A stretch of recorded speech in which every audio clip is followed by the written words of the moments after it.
Breadcrumbs require a bit of hand-holding. The code I am using to handle breadcrumbs is a cross between something I wrote a while ago for a site I was working on and Rachel Baker's breadcrumbs in her Twitter Bootstrap for WordPress theme, which you can find on GitHub at github.com/rachelbaker/bootstrapwp Twitter Bootstrap for WordPress.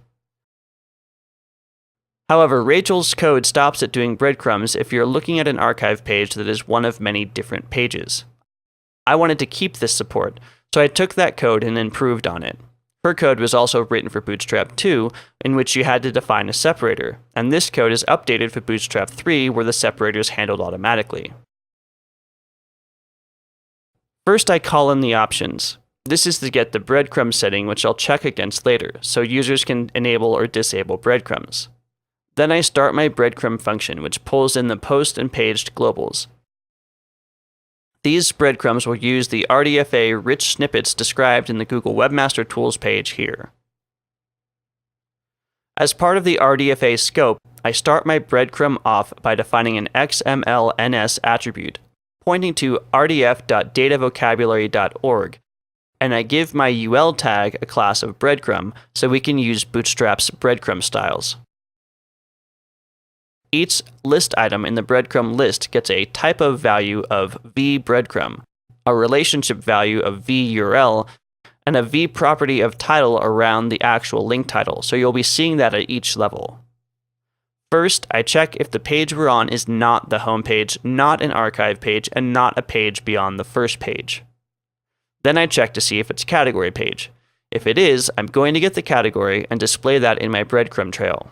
The active item in my breadcrumb list is just repeating, again, the category name with posts filed under before it. If we're looking at an archive of posts from a specific day, the breadcrumb trail will start with a link to the archive page for posts in the same year, then posts for the same month, and then the active item will display the day. A similar thing is done for month and year archives with one step removed at each level, so that the year archive just displays the active element as the year being searched. If we're looking at a single post that is not an attachment, I first want to check if the post type is a post. If it's not a post, there may not be categories to support. I don't want to try to get category links if they don't exist because the custom post type doesn't use categories. So instead, I get the rewrite slug of the post type and link to the archive page for posts of that post type, then display the active element in the breadcrumb trail, which is the post title. If it is a post, I pull in all of the categories and run through each, displaying a link to each one before getting to the active item, the post we're on. This differs from some other breadcrumbs which only display a single category on posts that have multiple categories, but I like seeing all of them if there are more than one.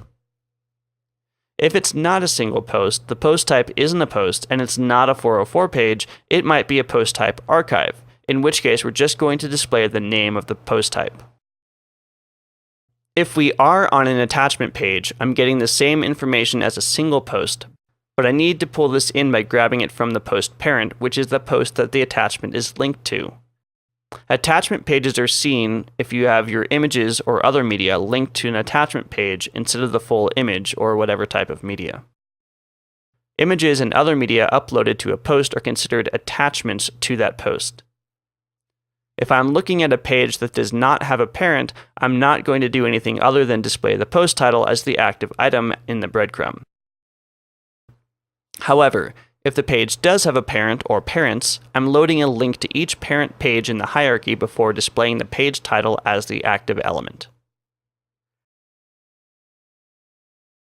For search results, tag and author archives, and the 404 page, I'm not really doing anything complex with the breadcrumb, just displaying the current page as the active item. Then we get down to the paged results. This first check is to see if we are on any kind of archive page. Each one of these checks is for a particular kind of archive page. If it's an archive page, I'm just going to display the page number.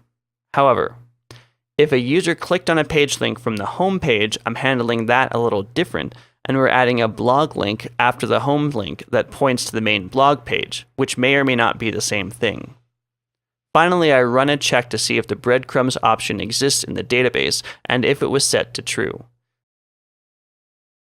If so, I hook my breadcrumbs to the content top theme hook alliance action. The result from all of this is dynamic breadcrumbs that display page numbers when you're on a paginated results page that use Bootstrap's built-in breadcrumb styling.